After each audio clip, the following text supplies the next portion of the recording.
Hi Junior Book Club and welcome back. We are still reading The Lightning Thief by Riordan. I think we're going to be reading this book for the rest of forever. It's a very long book. Hey, this is what you guys wanted to read.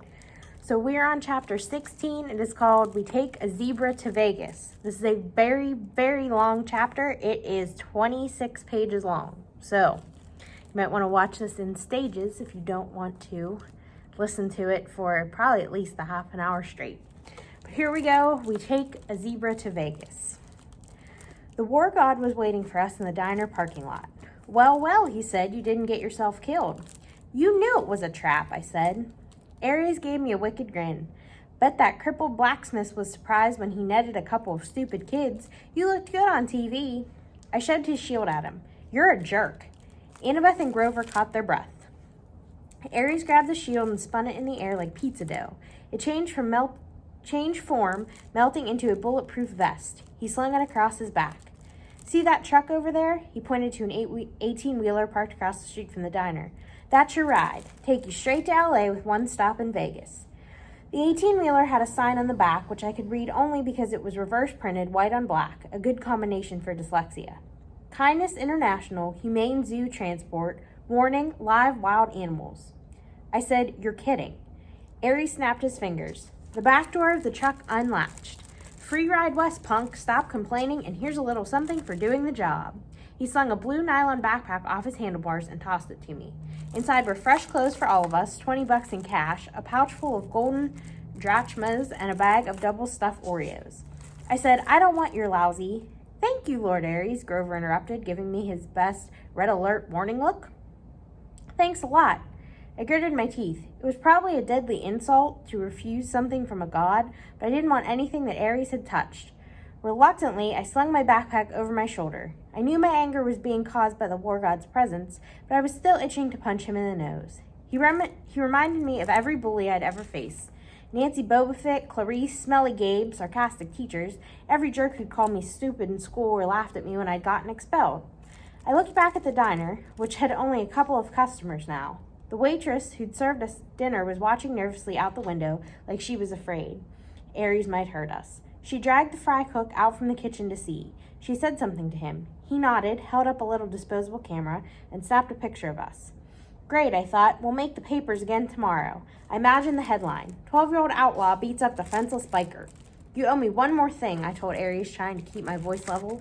You promised me information about my mother. You sure can handle the news. You sure you can handle the news? He kick-started his motorcycle. She's not dead. The ground seemed to spin beneath me. What do you mean? I mean she was taken away from the Minotaur before she could die. She was turned into a shower of gold, right? That's metamorphosis, not death. She's being kept. Kept? Why? You need to study war, punk. Hostages. You take somebody to control somebody else. Nobody's controlling me. He laughed. Oh yeah? See you around, kid. I balled up my fist. You're pretty smug, Lord Aries, for a guy who runs from Cupid statues. Behind his sunglasses, fire glowed. I felt a hot wind in my hair. We'll meet again, Percy Jackson. Next time you're in a fight, watch your back. He revved his Harley, then roared off down to Lancy Street. Annabeth said, that was not smart, Percy. I don't care. You don't want a god as your enemy, especially not that god. Hey, guys, Grover said. I hate to interrupt, but... He pointed toward the diner. At the register, the last two customers were paying their check. Two men in identical black coveralls with a white logo on their backs that matched the one on the Kindness International truck. If we're taking the Zoo Express, Grover said, we need to hurry. I didn't like it, but we had no better option. Besides, I'd seen enough of Denver. We ran across the street and climbed in the back of the big rig, closing the door behind us. The first thing that hit me was the smell. It was like the world's biggest pan of kitty litter. The trailer was dark inside until I uncapped my Clumos. The blade cast a faint bronze light over a very sad scene. Sitting in a row of filthy metal cages were three of the most pathetic zoo animals I'd ever beheld. A zebra, a male albino lion, and some weird antelope thing I didn't know the name for. Someone had thrown the lion a sack of turnips, which he obviously didn't want to eat. The zebra and the antelope had each gotten a styrofoam tray of hamburger meat. The zebra's mane was matted with chewing gum, like somebody had been spitting on it in their spare time. The antelope had a stupid silver birthday balloon tied to one of his horns that read, "Over the hill." Apparently, nobody had wanted to get close enough to the lion to mess with him, but the poor thing was pacing around on soiled blankets in a space way too small for him, panting from the stuffy heat of the trailer. He had flies buzzing around his pink eyes, and his ribs showed through his white fur. "This is kindness," Grover yelled. "Humane zoo transport?" He probably would have gone right back outside to beat up the truckers with his reed pipes, and I would have helped him. But just then, the truck's engine roared to life, the trailer started shaking, and we were forced to sit down or fall down. We huddled in the corner on some mildewed feed sacks, trying to ignore the smell of the heat and the flies. Grover talked to the animals in a series of goat bleats, but they just stared at him sadly. Annabeth was in favor of breaking cages and freeing them on the spot, but I pointed out it wouldn't do much good until the truck stopped moving. Besides, I had a feeling we might look a lot better to the lion than those turnips. I found a water jug and refilled their bowls, then used anaclusmos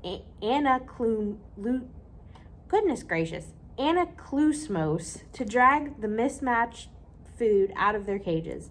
I gave the meat to the lion and the turnips to the zebra and the antelope. Grover calmed the antelope down while Annabeth used her knife to cut the balloon off his horn. She wanted to cut the gum out of the zebra's mane too, but we decided that would be too risky with the truck bumping around. We told Grover to promise the animals we'd help them more in the morning, then we settled in for night. Grover curled up on a turnip sack. Annabeth opened our bag of double-stuffed Oreos and nibbled on one half-heartedly. I tried to cheer myself up by concentrating on the fact that we were halfway to Los Angeles, halfway to our destination. It was only June 14th. The solstice wasn't until the 21st. We could make it in plenty of time. On the other hand, I had no idea what to expect next. The gods kept toying with me. At least Hephaestus had the decency to be honest about it. He'd put up cameras and advertise me as entertainment. But even when the cameras weren't rolling, I had a feeling my quest was being watched. I was a source of amusement for the gods. "Hey," Annabeth said, "I'm sorry for freaking out back at the water park, Percy." "That's okay. It's just," she shuddered, "spiders. Because of the Arachne story, I guess. She got turned into a spider for challenging your mom to a weaving contest, right?" Annabeth nodded. "Arachne's children have been taking revenge on the children of Athena ever since. If there's a spider within a mile of me, it'll find me. I hate the creepy little things. Anyway, I owe you." "We're a team, remember?" I said. "Besides, Grover did the fancy flying." I thought he was asleep, but he mumbled from the corner. "I was pretty amazing, wasn't I?" Annabeth and I laughed. She pulled apart an Oreo, handed me half. In the Iris message, did Luke really say nothing? I munched my cookie and thought about how to answer. The conversation via Rainbow had bothered me all evening. Luke said you and he go way back. He also said Grover wouldn't fail this time. Nobody would turn into a pine tree. In the dim bronze light of the sword blade, it was hard to read their expressions. Grover let out a mournful bray. "I should have told you the truth from the beginning," his voice trembled. "I thought if you knew what a failure I was, you wouldn't want me along. You were the satyr."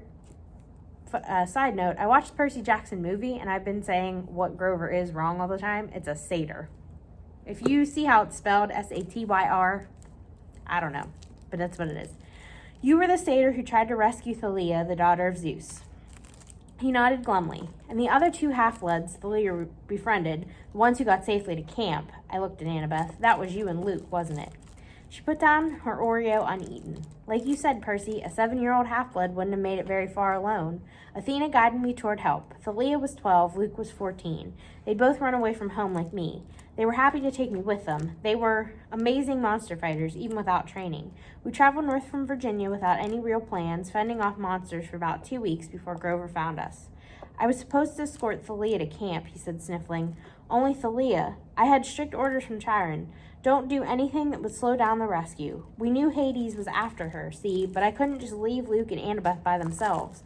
I thought I could lead all 3 of them to safety. It was my fault the kindly ones caught up with us. I froze. I got scared on the way back to camp and took some wrong turns. If I'd just been a little quicker." "Stop it," Annabeth said. "No one blames you. Thalia didn't blame you either." "She sacrificed herself to save us," he said miserably. "Her death was my fault. The Council of Cloven Elders said so." "Because you wouldn't leave 2 other half-bloods behind," I said. "That's not fair." "Percy's right," Annabeth said. "I wouldn't be here today if it weren't for you, Grover. Neither would Luke. We don't care what the Council says." Grover kept sniffling in the dark. "It's just my luck. I'm the lamest satyr ever, and I find the 2 most powerful half-bloods in this century, Thalia and Percy." "You're not lame," Annabeth insisted. "You've got more courage than any satyr I've ever met. Name one other who would dare go to the underworld. I bet Percy is really glad you're here right now." She kicked me in the shin. Yeah, I said, which I would have done even without the kick. It's not luck that you found Thalia in me, Grover. You've got the biggest heart of any satyr ever. You're a natural searcher. That's why you'll be the one who finds Pan. I heard a deep, satisfied sigh. I waited for Grover to say something, but his breathing only got heavier. When the sound turned to snoring, I realized he'd fallen asleep. How does he do that? I marveled. I don't know, Annabeth said. That was a really nice thing you told him. I meant it. We rode in silence for a few miles, bumping around on the feed sacks. The zebra munched a turnip, the lion licked the last of the hamburger meat off his lips and looked at me hopefully. Annabeth rubbed her necklace like she was thinking deep strategic thoughts. That pine tree bead, I said, is that from your first year? She looked. She hadn't realized what she was doing. Yeah, she said, every August the counselors pick the most important event of the summer and they painted on that year's beads. I've got Thalia's pine tree, a Greek trireme on fire, a centaur, and a prom dress. Now that was a weird summer. And the college ring is your father's? That's none of your... She stopped herself. Yeah, it is. You don't have to tell me. No, it's okay. She took a shaky breath. My dad sent it to me folded up in a letter 2 summers ago. That ring was like his main keepsake from Athena. He wouldn't have gotten through his doctoral program at Harvard without her. That's a long story. Anyway, he said he wanted me to have it. He apologized for being a jerk, said he loved me and missed me. He wanted me to come home and live with him. Well, that doesn't sound so bad. Yeah, well, the problem was I believed him. I tried to go home for that school year, but my stepmom was the same as ever. She didn't want her kids put in danger by living with a freak. Monsters attacked, we argued. Monsters attacked, we argued. I didn't even make it through winter break. I called Chiron and came right back to Camp Half-Blood. You think you'll ever try living with your dad again? She wouldn't meet my eyes. Please, I'm not into self-inflicted pain. You shouldn't give up, I told her. You should write him a letter or something. Thanks for the advice, she said coldly, but my father's made his choice about who he wants to live with. We passed another few miles of silence. So if the gods fight, I said, will things line up the way they did with the Trojan War? Will it be Athena versus Poseidon? She put her head against her backpack, the backpack Ares had given us, and closed her eyes. I don't know what my mom will do. I just know I'll fight next to you. Why? Because you're my friend, seaweed brain. Any more stupid questions? I couldn't think of an answer for that. Fortunately, I didn't have to. Annabeth was asleep. I had trouble following her example with Grover snoring and an albino lion staring hungrily at me, but eventually I closed my eyes. My nightmare started out as something I'd dreamed a million times before. I was being forced to take a standardized test while wearing a straitjacket. All the other kids were going out to recess, and the teacher kept saying, "Come on, Percy, you're not stupid, are you? Pick up your pencil." Then the dream strayed from the usual. I looked over at the next desk and saw a girl sitting there, also wearing a straitjacket. She was my age, with unruly black punk-style hair, dark eyeliner around her stormy green eyes, and freckles across her nose. Somehow I knew who she was. She was Thalia, daughter of Zeus. She struggled against the straitjacket, glared at me in frustration, and snapped, "Well, seaweed brain, one of us has to get out of here." She was right, my dream self thought. I'm going back to that cavern. I'm going to give Hades a piece of my mind. The straitjacket melted off of me. I fell through the classroom floor. The teacher's voice changed until it was cold and evil, echoing from the depths of a great chasm. "Percy Jackson," it said. "Yes, the exchange went well, I see." I was back in the dark cavern, spirits of the dead drifting around me. Unseen in the pit, the monstrous thing was speaking, but this time it wasn't addressing me. The numbing power of its voice seemed directed somewhere else. "And he suspects nothing?" it asked. Another voice, one I almost recognized, answered at my shoulder. "Nothing, my lord. He is as ignorant as the rest." I looked over, but no one was there. The speaker was invisible. Deception upon deception. The thing in the pit mused aloud, "Excellent." "Truly, my lord," said the voice next to me, "you are well named the Crooked One. But was it really necessary? I could have brought you what I stole directly." "You?" the monster said in scorn. "You have already shown your limits. You would have failed me completely had I not intervened." "But my lord—" "Peace, little servant. Our 6 months have brought us much. Zeus's anger has grown. Poseidon has played his most desperate card. Now we shall use it against him. Shortly you shall have the reward you wish and your revenge, as soon as both items are delivered into my hands. But wait, he is here." "What?" The invisible servant suddenly sounded tense. "You summoned him, my lord?" "No." The full force of the monster's attention was now pouring over me, freezing me in place. "Blast his father's blood. He is too changeable, too unpredictable. The boy brought himself hither." "Impossible," the servant cried. "For a weakling such as you, perhaps," the voice snarled. Then its cold power turned back on me. "So, you wish to dream of your quest, young half-blood? Then I will oblige." The scene changed. I was standing in a vast throne room with black marble walls and bronze floors. The empty, horrid throne was made from human bones fused together. Standing at the foot of the dais was my mother, frozen in shimmering golden light, her arms outstretched. I tried to step toward her, but my legs wouldn't move. I reached for her, only to realize that my hands were withering to bones. Grinning skeletons in Greek armor crowded around me, draping me with silk robes, wreathing my head with laurels that smoked with chimera poison burning into my scalp. The evil voice began to laugh. Hail the conquering hero. I woke with a start. Grover was shaking my shoulder. The truck stopped, he said. We think they're coming to check on the animals. Hide, Annabeth hissed. She had it easy. She just put on her magic cap and disappeared. Grover and I had to die behind feed sacks and hope we looked like turnips. The trailer doors creaked open. Sunlight and heat poured in. Man, one of those truckers said, waving his hand in front of his ugly nose. I wish I hauled appliances. He climbed inside and poured some water from a jug into the animal's dishes. You hot, big boy? He asked the lion, then splashed the rest of the bucket right in the lion's face. The lion roared in indignation. Oh my goodness. Yeah, the man said. Next to me, under the turnip sacks, Grover tensed. For peace-loving herbivore, he looked downright murderous. The trucker threw the antelope a squash-looking Happy Meal bag. He smirked at the zebra. How you doing, Stripes? At least we'll be getting rid of you this stop. You like magic shows? You're going to love this one. They're going to saw you in half. The zebra, wild-eyed with fear, looked straight at me. There was no sound, but as clear as day, I heard it say, Free me, Lord, please. I was too stunned to react. There was a loud knock, knock, knock on the side of the trailer. The trucker inside with us yelled, What do you want, Eddie? Voice outside, must have been Eddie's, shouted back, Maurice, what'd you say? What are you banging for? Knock, knock, knock. Outside, Eddie yelled, What banging? Our guy, Maurice, rolled his eyes and went back outside, cursing at Eddie for being an idiot. A second later, Annabeth appeared next to me. She must have done the banging to get Maurice out of the trailer. She said, This transport business can't be legal. No kidding, Grover said. He paused as if listening. The lion said these guys are animal smugglers. That's right, the zebra's voice said in my mind. We've got to free them, Grover said. He and Annabeth both looked at me, waiting for my lead. I heard the zebra talk, but not the lion. Why? Maybe it was another learning disability. I could only understand zebras. Then I thought, horses. What had Annabeth said about Poseidon creating horses? Was a zebra close enough to a horse? Was that why I could understand it?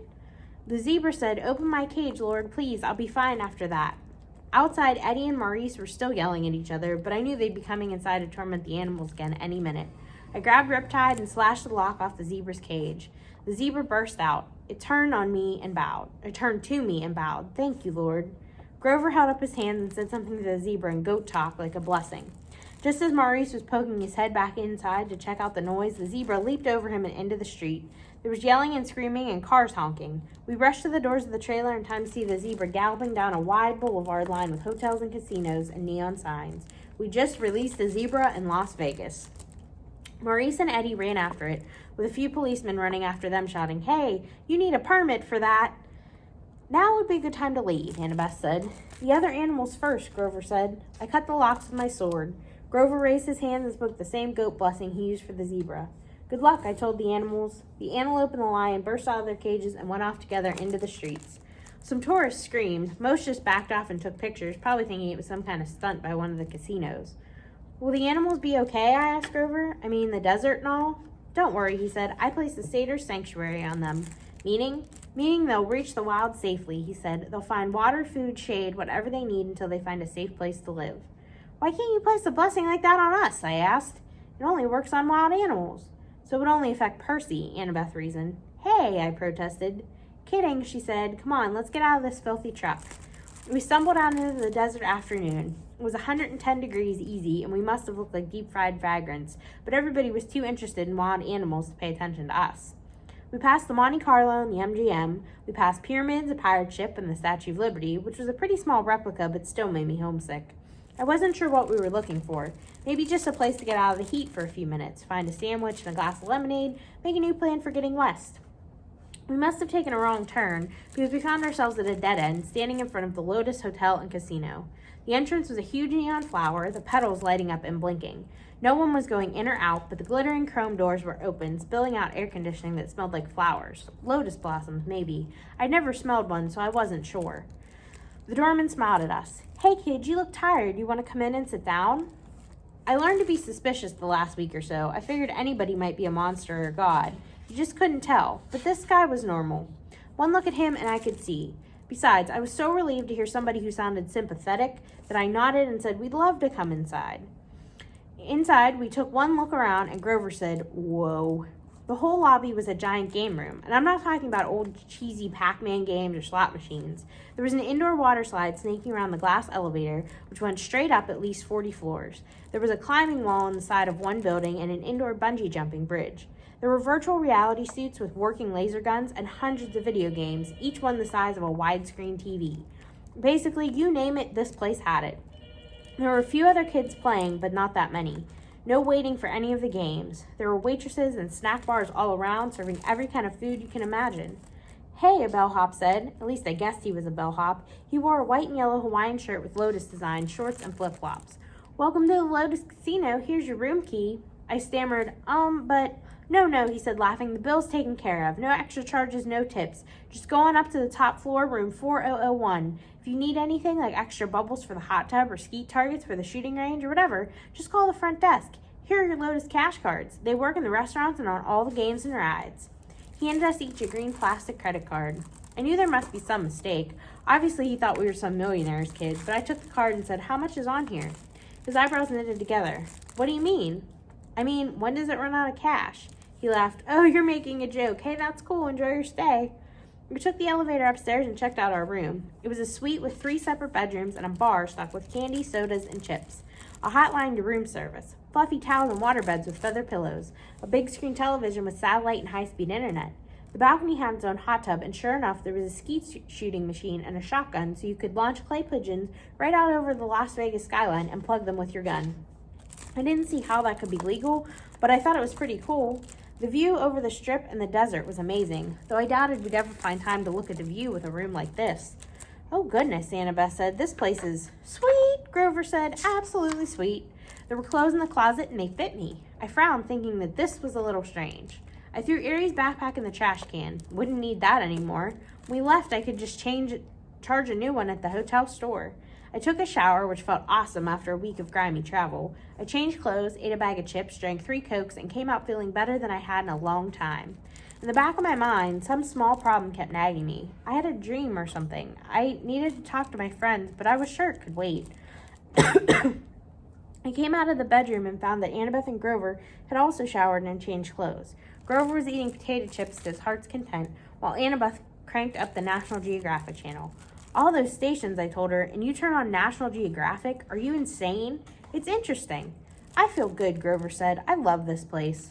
Without his even realizing it, the wings sprouted out of his shoes and lifted him a foot off the ground, then back down again.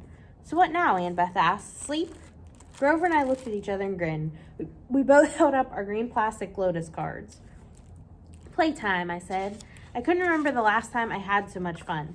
I came from a relatively poor family. Our idea of a splurge was eating out at Burger King and renting a video. A 5-star Vegas hotel? Forget it. I bungee jumped the lobby 5 or 6 times, did the water slide, snowboarded the artificial ski slope, and played virtual reality laser tag and FBI sharpshooter. I saw Grover a few times going from game to game. He really liked the reverse hunter thing, where the deer go out and shoot the rednecks. I saw Annabeth playing trivia games and other Brainiac stuff. They had this huge 3D sim game where you build your own city and you could actually see the holographic buildings rise on the display board. I didn't think much of it, but Annabeth loved it. I'm not sure when I first realized something was wrong. Probably it was when I noticed the guy standing next to me at VR Sharpshooters. He was about 13, I guess, but his clothes were weird. I thought he was some Elvis impersonator's son. He wore bell-bottoms, jeans, a red t-shirt with black piping, and his hair was permed and gelled like a New Jersey girl's on homecoming night. We played a game of sharpshooters together, and he said, "Groovy, man. Been here 2 weeks, and the games keep getting better and better." Groovy? Later, while we were talking, I said something was sick, and he looked at me kind of startled, as if he'd never heard the word used that way before. He said his name was Darren, but as soon as I started asking him questions, he got bored with me and started to go back to the computer screen. I said, "Hey, Darren, what year is it?" He frowned at me. "In the game?" "No, in real life." He had to think about it. 1977. "No," I said, getting a little scared. "Really?" "Hey, man, bad vibes. I got a game happening." After that, he totally ignored me. I started talking to people, and I found it wasn't easy. They were glued to the TV screen or the video game or their food or whatever. I found a guy who told me it was 1985. Another guy told me it was 1993. They all claimed they hadn't been in here very long, a few days, a few weeks at most. They didn't really know and they didn't care. Then it occurred to me, how long had I been here? It seemed like only a couple of hours, but was it? I tried to remember why we were here. We were going to Los Angeles. We were supposed to find the entrance to the underworld. My mother. For a scary second, I had trouble remembering her name. Sally Jackson. I had to find her. I had to stop Hades from causing World War III. I found Annabeth still building her city. Come on, I told her, we gotta get out of here. No response. I shook her. Annabeth. She looked up, annoyed. What? We need to leave. Leave? What are you talking about? I just got the towers. This place is a trap. She didn't respond until I shook her again. What? Listen, the underworld, our quest. Oh, come on, Percy, just a few more minutes. Annabeth, there are people here from 1977, kids who have never aged.